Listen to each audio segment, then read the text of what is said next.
Hi YouTube, and this is JTrain997, and I'm back this time with my review of the G.I. Joe Pursuit of Cobra Series 4 Shadow Tracker, the Cobra Jungle Tracker. Now, of course, I just got all of Series 4 in the mail, and this guy looks fantastic in packaging. I've really been anticipating this figure, and as you can see, he comes with a lot of accessories. Numerous blades, a bow, a quiver, a net, a bola, I believe that is. I mean, if I listed them here, I'm sure I'd miss something, so we'll just have a better look once he's out of packaging.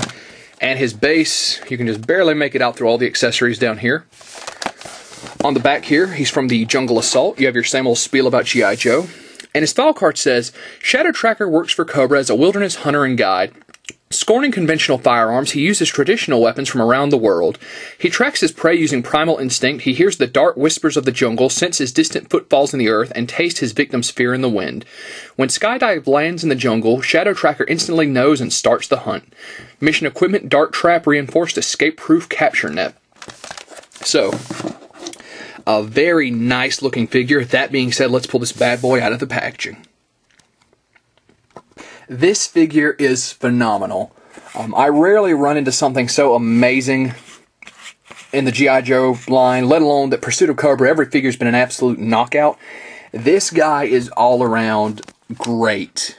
You can see he's in an incredible bow holding pose here. They've actually left his fingers open to kind of like grasp the arrow, so not doing a bow pose would be an absolute crime with this guy.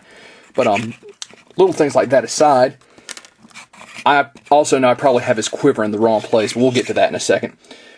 So many things with this figure. You get your net, which they could have just been like, oh, here's a net, little piece of plastic, enjoy it.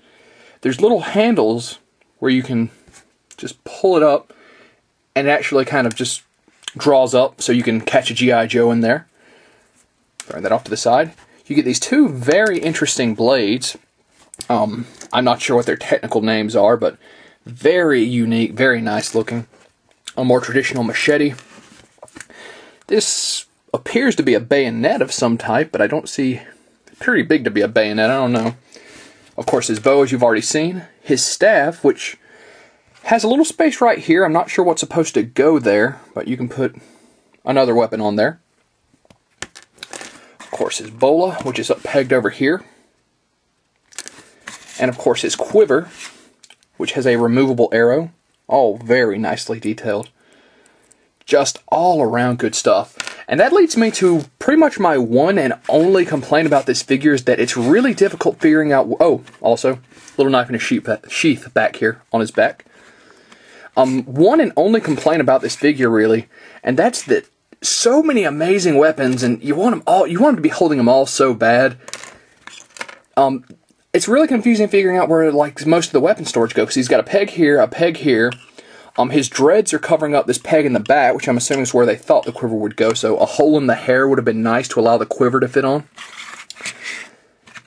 Just all around fantastic. I'm gonna ooze like a fanboy in this, but still. Now, having all those weapons, let's actually go into detail here. You can see, not even the mask, just the dread, they did a really nice job on. There's all sorts of braids in there. They did a really incredible job on that mask. It's kind of a clear green plastic, but nice glazed out eyes. I saw a lot of pre-production samples where people were pulling the mask off and there was like a skull underneath. I can't get the mask to come off. It's probably one of those Cobra Commander deals where if you cut the mask off, there's something else underneath, but I can't get it to come off. Really nice camo. I'm really digging that vest. Oops. He's got his Cobra tat over here. Of course, the vest is removable. It's got a little peg there on the side. So, panning back out. Playing Shadow Tracker off, he's got the standard base. His articulation, he does a full 360 despite having the massive dreads. Arms go out, bend and spin at the bicep. Spin, and I believe they also... No, they don't bend at the wrist. But once again, you can get a look at that. The way you're supposed to hold the arrow in your hands. Very nice little touch. Same for both arms. Some of the abdomen movement is hindered because of his vest, but it's still there if you wanted to pull it off. Now, his head articulation is pretty hindered due to his massive hair, but he's got some slight left and right, up and down. Legs go forward, back, out, double joint at the knee, and have an ankle joint. So to look so bulky and have so much gear, an absolutely stunning amount of articulation. Let's get him back on his base here. So the Pursuit of Cobra Wave 4, or Series 4, a little hard to find right now, but once you do, you have to pick these guys up. The only gripe I have at all is that I wish there had been a little more weapon storage, and I'm only saying that because there's so many amazing accessories here. It's almost like he was meant to be an army builder, which clearly he's not. He's his own kind of guy, I think. I mean, he's his single Cobra officer, even though I don't remember that much about him, to be completely honest. So a little more weapon storage. I'm sure I can come up with some creative ways to get most of this on here. Maybe a hole in the dreads for the quiver, which right now I'm leaving down here because I'm going to keep him in that bow firing stance. This is one of the greatest G.I. Joe figures. I mean, Pursuit of Cobra has put out some absolutely amazing figures. This is a must-own. It would be a crime not to get this guy and at least have one opened. I'll probably pick another up to keep in the package. And that being said, this is J-Train 997. Shadow Tracker is an absolute must-own in my opinion, and I'll see you soon, YouTube.